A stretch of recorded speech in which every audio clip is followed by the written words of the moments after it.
ભાગ્યશાળી વ્યક્તિ કોઈ છે બાપ કે જેને માતા પિતાનો સહારો મળે.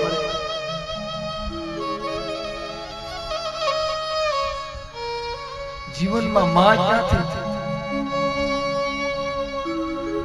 હું તો કહું બાપ, બધાને જ ભગવાન તમે માનજો, મારી કોઈ ના નથી. કોઈ પણ સંપ્રદાયમાં જાઓ, કોઈ પણ ધર્મમાં જાઓ, કોઈ પણ તમારા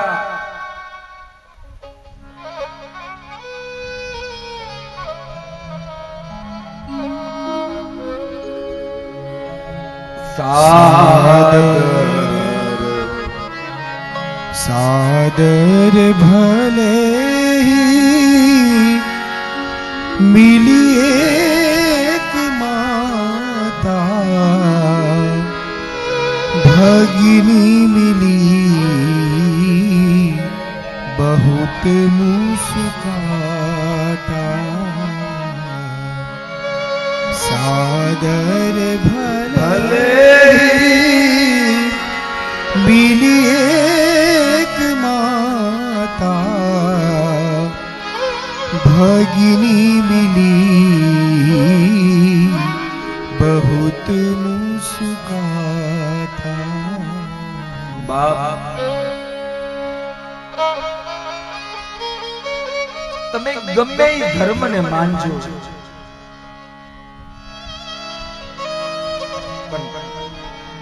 તમારા પેલા ગુરુ તમારી માં છે.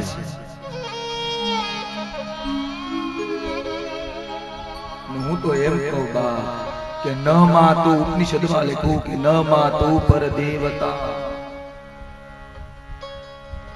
માતાથી મોટો કોઈ દેવ નથી.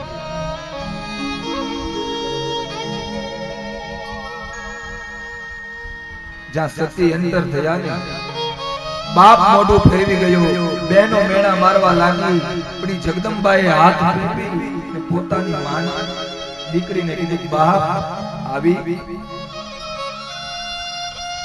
આ મા બાપ વાત છે ને આપણે મોટા થઈને મા બાપને ધિક્કારીએ. જે મારે 9 મહિના પ્રસૂતિની પીડા સહન કરી, પથ્થર એટલા દેવ કરી અને દીકરાને જન્મ આપે.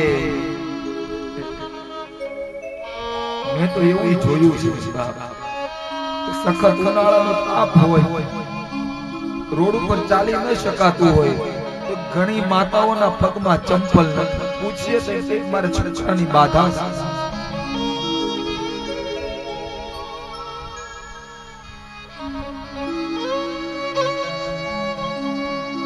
છોકરા મોટા થઈ ની મા બાપ ને પછી વૃદ્ધાશ્રમ તરફ મોકલે.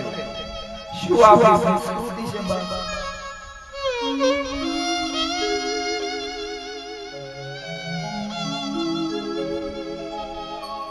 મને ભાવનગરના દીવાનની બહુ વાત ગમે. ભાવનગરનો પ્રભાશંકર પટણી ગોહિલવાડ,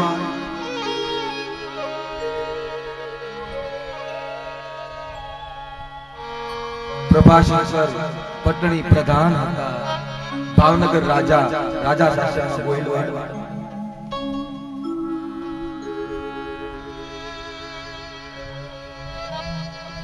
રાજા પ્રધાન તો હતા, પણ એની સાથે સાથે કવિ તરીકે એની ઈચ્છા, દાદાની ઈચ્છા. કઈ જ્યાં જાય ને તો દાદા દાદા દાદા કઈ અને સમાજને, અરે સ્વયં ભાવનગર નરેશ ને દાદા કહીને બોલાવતા. ને એકવાર બન્યું એવું,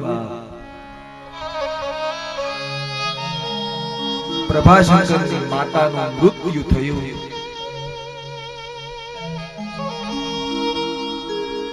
લોકો ખરખરો કરવા આવ્યા. પ્રભાશંકર દાદા રડતા બંધ નથી થતા. દાદા 95 વર્ષની ઉંમરે માતા મૃત્યુ પામી છે. ભાગ્યશાળી તમે શું કામ રડો છો?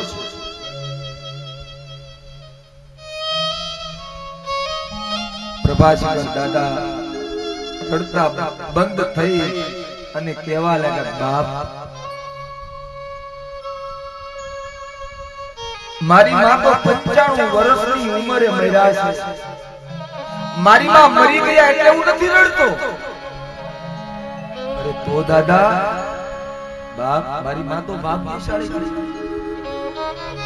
દાદા તમારે રડવાનું કારણ શું? ત્યારે દીવાન બોલ્યા પ્રભા શંકર દાદા કે બાપ, આખી દુનિયા મને દાદા દાદા દાદા કહીને બોલાવે છે, પણ હવે કોઈ પરભો કેનારું નથી રહ્યું ને, એનું મને રોવું આવે છે.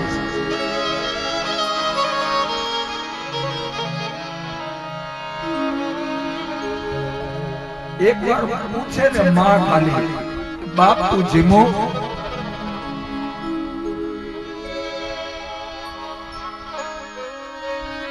આપણે આપણા મા બાપને ત્રાસ આપણે આપીએ, આપણને શું મળવાનું? મારા ભાઈ બહેનો, આ કથા મારા યુવાન વર્ગને મારે સંભળાવી છે. શું તમે કોઈ દિવસ બાપ નથી બનવાના? શું તમે કોઈ દી માં નથી બનવાના?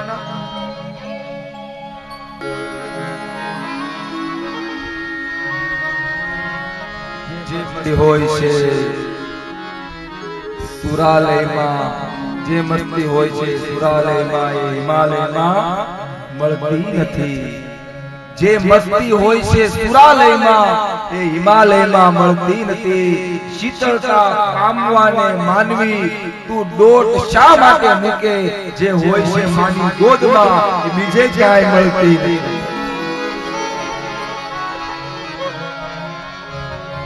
મારા બાપ એકવાર તમને દંડો ઓશિકો આપે ને સાહેબ, પણ એકવાર માતાનો આમ ખોળો મળી જાય ને સાહેબ, તો તમને એમાં એવી ઊંઘ આવશે.